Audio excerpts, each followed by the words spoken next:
ಮನುಷ್ಯ ಈಕೆಯ ಹತ್ಯೆ ಆರೋಪ ಮಾಡಿರ್ತಕ್ಕಂತ ಆ ತೋಸಲಿ ಮಕ್ಕಳನ್ನ ಯಾಕೆ ನೀವು ಎನ್ಕೌಂಟರ್ ಮಾಡುದು? ಯೋಗಿ ಆದಿನಾಥ್ ಅವೊಬ್ಬ ಚಕ್ಕ ಸರ್ಕಾರ ಅದ. ನಮ್ಮ ಸಂಘಟನೆಗಳಂತೆ ಫೇಕ್ ಅಕೌಂಟ್ ಮಾಡಿಕೊಂಡು ಬೊಬ್ಬೆ ಹೊಡೆಯುವಂತಹ ಮನೋವಾದಿ ಚಡ್ಡಿ ನಾಯಿಗಳ ಸಹಿತ ಅವರು ಟ್ವೀಟ್ ಮಾಡೋದಿಲ್ಲ.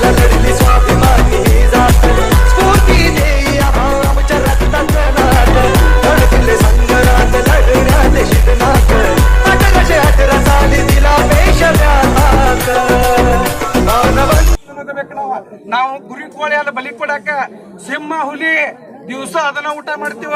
ಇವ್ರ ರಕ್ತ